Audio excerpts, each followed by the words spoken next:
Fellow citizen, please lend me your ears and concentration for just 4 minutes. Now, for several years now, I've had the privilege and blessing of traveling, working with professionals and educating students across the world.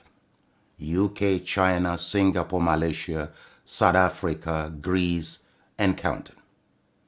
However, ever so often, I engage in soul-searching thoughts on Africa, Nigeria, our homeland, and the black race in general.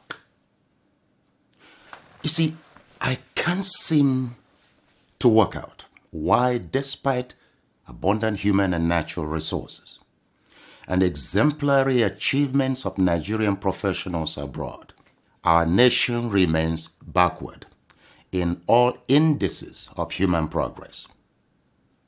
Look, recently, a 1988 statement by William Botha of the apartheid South Africa challenged me to tears.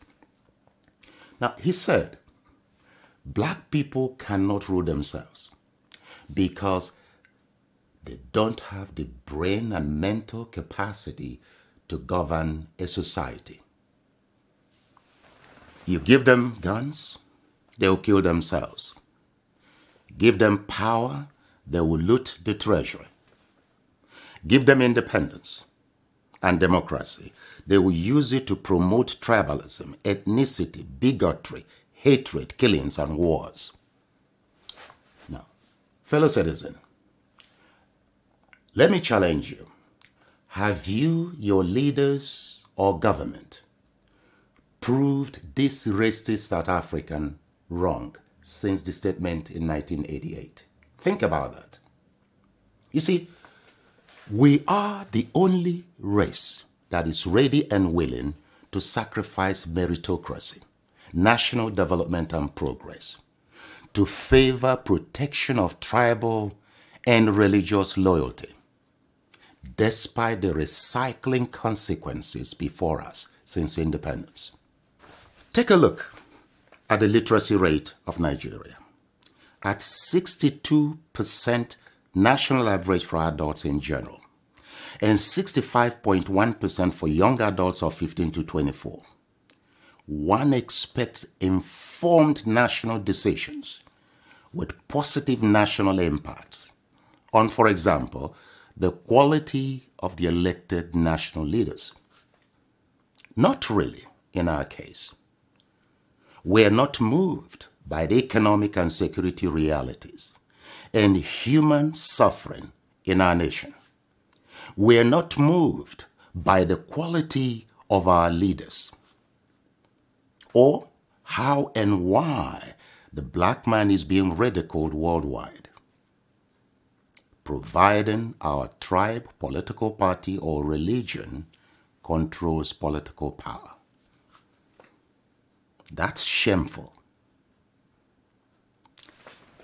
Even our highly educated professionals and media outlets, North and South, keep a blind eye to the realities of the Nigerian state for tribal, religious, and personal enrichment considerations. Yet, we wonder why our nation remains the poverty capital of the world. Yet, we wonder why the black race is increasingly undervalued and humiliated across the world. Who did this to us? Who did this to us? Do you ever ask this question? COVID-19 has exposed the state of our nation and the cumulative impact of the quality of our leadership over several years. Our leaders are repeating the errors of 500 years ago when our kings and military aristocrats sold our people into slavery for mirrors and gunpowder. They failed to realize that by that decision, they had confined future generations into perpetual slavery, exploitation, and abuse. Today, foreign powers are acquiring hectares of land outright across Nigeria and Africa for the next phase of our slavery or colonization. Once more, our leaders are mortgaging the future, freedom, existence, survival, and progress of generations for short-term, worthless, stage-managed red carpet receptions, handshakes, cheap collateral loans, travel visas, and personal gains. These colonizing countries are not to blame for taking decisions in their own national interest. The question is, are our leaders making decisions in our own national interest? I put this to you as a matter of urgency. We must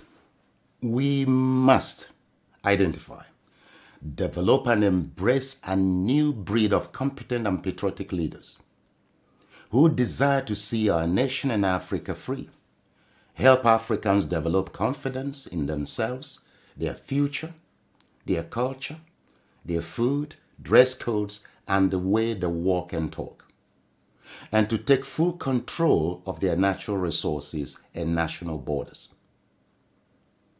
Please join me to awake the conscience of Nigerians and Africans in general before too late.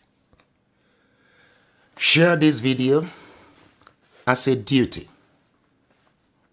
to your race, your country, and your continent. Our lives, our future, our survival depend on our collective actions today. This video is not about me. It is about us and our future. I'm playing my part. I hope you play yours. Thank you and God bless.